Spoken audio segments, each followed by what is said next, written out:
এত জটিল একটা বিষয় আমি হয়তো অল্প শব্দে বা অল্প সময়ে বলতে পারবো না। আর এর মধ্যে কিছুটা হয়তো বা তথ্যভিত্তিক হবে, কিছুটা অনুমান ভিত্তিক, একেবারেই অনুমান ভিত্তিক। সো ত্রুটিও থাকতে পারে, কিন্তু এটা উনি যেরকম বলেছেন সেরকমভাবেই, মানে সারা বিশ্বেই তো অনেকেই অনেক রকম ভাবনা নিয়ে এগোয়। আর এইটা তো কিছু মাত্রায় সত্য যে আমাদের জুলাই আগস্ট আন্দোলনের সময় সেখানে যুক্তরাষ্ট্রের তরফ থেকে হয়তো বা অনুকূল একটা পরিস্থিতি ছিল, হয়তো ছিল। তো এইগুলোর পিছনে মানে পরাশক্তির কাছাকাছি যখনই আমরা যাই বা তাদের কাছ থেকে যখনই কোনো সাহায্য নিতে যাই, এগুলোর সব কিছুরই কিন্তু আবার একটা মূল্য দিতে হয়। এখন সেটা মূল্যটা কখন কোন পর্যায়ে কিভাবে দেই বা কিভাবে দিলে আমাদেরও অসুবিধা হবে না।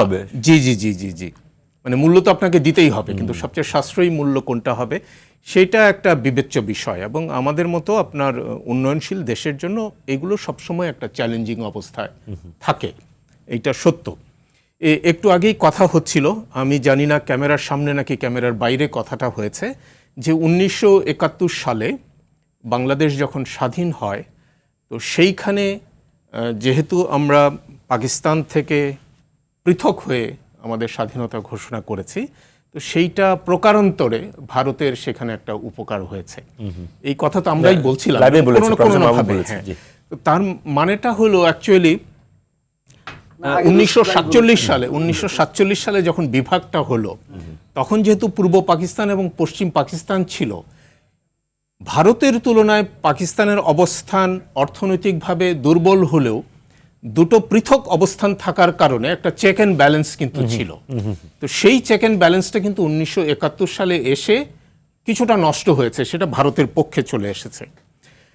এখন আমাদের আবার যদি দেখেন এখনকার বর্তমান পরিবর্তন, এবং এই বর্তমান পরিবর্তনের সঙ্গে আমরা যদি বৈশ্বিক রাজনীতি মিলাতে যাই, তাহলে খুবই ডিফিকাল্ট। আমার কাছে মনে হয় যে অতি সত্বর এই আমরা যারা দক্ষিণ এশিয়াতে আছি, আমাদেরকে হয়তো বা একটা জিনিস দেখতে হতে পারে যে সেন্টার অফ গ্র্যাভিটি কিছুটা শিফট হয়ে এক্স্যাক্টলি কোন জায়গায় আসবে আমি বলতে পারবো না, এটা এখন অঙ্ক দিয়ে আপনার ক্যালকুলেট করতে হবে।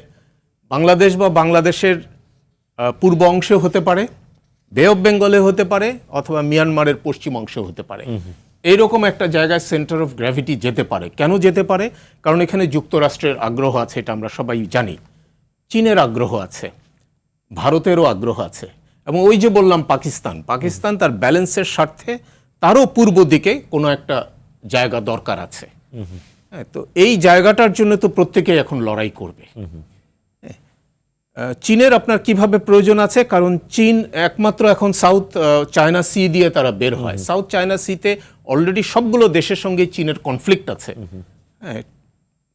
মেরিটাইম বাউন্ডারি নিয়ে, আপনার আইল্যান্ডের পজিশন নিয়ে।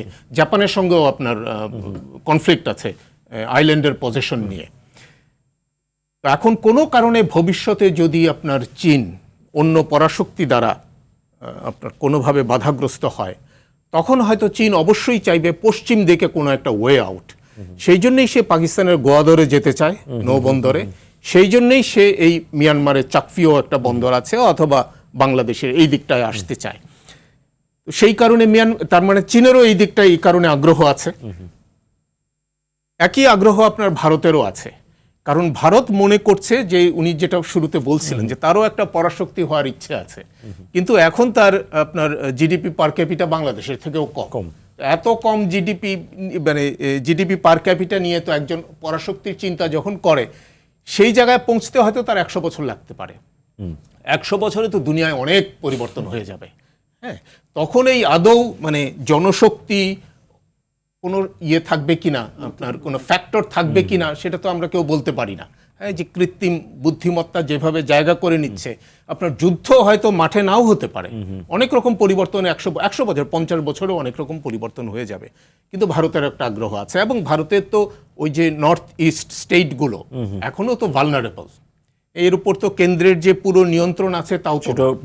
তো সেইগুলো ভারতের জন্য একটা চ্যালেঞ্জ। তো এই সমস্ত চ্যালেঞ্জ যদি আমরা যোগ বিয়োগ করি, তাহলে দেখা যাবে যে এই বাংলাদেশ মিয়ানমার এই অক্ষের মধ্যে দিকে সেন্টার অফ গ্র্যাভিটি, জি ভবিষ্যতে আপনার হয়তো বা একটা সেন্টার অফ গ্র্যাভিটি একটা শিফট হতে পারে। তো ওইটা যদি আমরা মাথায় রেখে আমরা তৈরি হই, মানে আমাদের পররাষ্ট্র নীতি যদি আমরা ওইভাবে তৈরি করি, আমরা হয়তো সফল হতে পারবো।